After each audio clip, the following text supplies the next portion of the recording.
Hari ni aku nak share dengan korang semua cerita pasal satu Ultraman ni. Ultraman ni adalah bapa kepada Ultraman Leo dan juga Ultraman Astra. Nama Ultraman ni ialah Ultraman Ars. Ultraman Ars ni sebenarnya adalah pemerintah di sebuah planet yang bernama L77. Ars telah muncul buat kali pertama dalam manga Ultraman yang bertajuk Story O.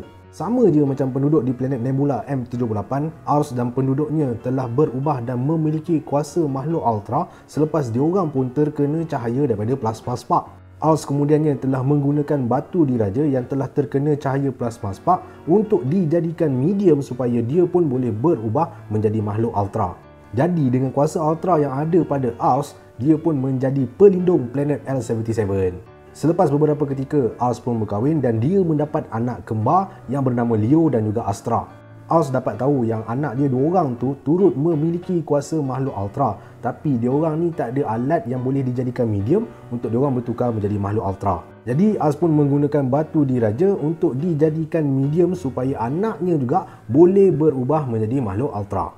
Lepas tu Ars pun mengarahkan Drew. Drew ni adalah salah seorang penduduk planet Nebula M78 untuk melatih Leo dan Astra supaya diorang ni boleh menjadi pahlawan dan boleh melindungi planet L77 untuk masa akan datang. Pada satu malam, ada satu batu meteorit telah terjatuh di planet L77 dan terjatuh berhampiran dengan istana Ars. Jadi Drew dan beberapa orang askar planet L77 telah pergi ke tempat terhempasnya batu meteorit tu untuk memeriksa. Tapi sebelum Drew pergi, dia telah ditanya oleh Leo dan juga Astra di manakah bapa mereka. So Drew pun tunjuklah yang bapa dia orang ni ada dekat menara istana. Masa Leo dan Astra pergi kat menara istana, masa itulah baru first time dia orang nampak bapa dia orang iaitu Ars telah bertukar menjadi makhluk Ultra. Lepas tu Ars, Leo, Astra, Drew dan sekumpulan askar barulah dia orang pergi memeriksa tempat terhempasnya batu meteorit tu. Sampai je kat sana, rupa-rupanya bukan batu meteorit yang terhempas, tapi ada kapal makhluk asing yang telah terhempas kat kawasan tersebut. Dan kapal makhluk asing tu adalah milik seekor alien yang bernama Magma. Ars tahu yang Magma ni sebenarnya ada niat tak baik kat planet L77. Jadi secara serta-merta, Ars pun terus menyerang Magma. Magma ni memang makhluk asing yang kejam dan juga jahat. Dia ni memang dah lama teringin nak bunuh makhluk Ultra. Tapi mudahlah Ars ni lagi kuat daripada Magma.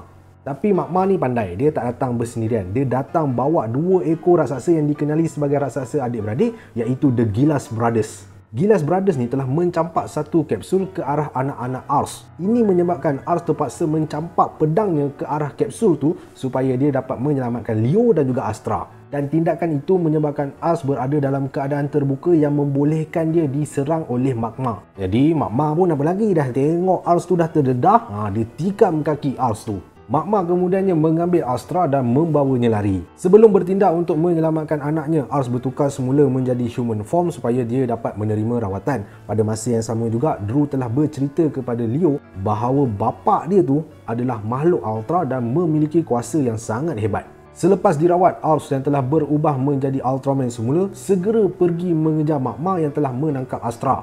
Selepas memusnahkan beberapa kapal angkasa milik Magma, Ars ternampak Astra yang berada dalam keadaan tersiksa dalam tangkapan Magma. Kemudian Leo yang telah berubah menjadi Ultraman, dia bersama-sama dengan Drew telah menyerang kapal-kapal angkasa Magma untuk membantu Ultraman Ars. Walaupun telah bertukar menjadi Ultraman, tapi Leo masih lagi kurang pengalaman. Disebabkan itu, dia telah mendatangkan masalah kepada bapaknya sendiri. Magma pun melepaskan tembakan daripada senjata rahsianya yang paling kuat ke arah Leo. Dan bila Ars nampak, dia pun menghalang serangan tu menggunakan badannya supaya Leo tidak tercedera. Akibat tembakan itu, Ultraman Ars cedera parah dan nyawanya berada di hujung tanduk. Ars kemudiannya menyerahkan kapsul kepada Leo di mana di dalam kapsul tu ada Astra yang telah diselamatkannya. Selepas itu, Ars telah menghembuskan nafasnya yang terakhir dan kemudian bertukar menjadi partikel-partikel cahaya. Maka start daripada situlah Ultraman Leo dan juga Astra sama-sama bergabung tenaga untuk menjadi pemerintah baharu di planet L77.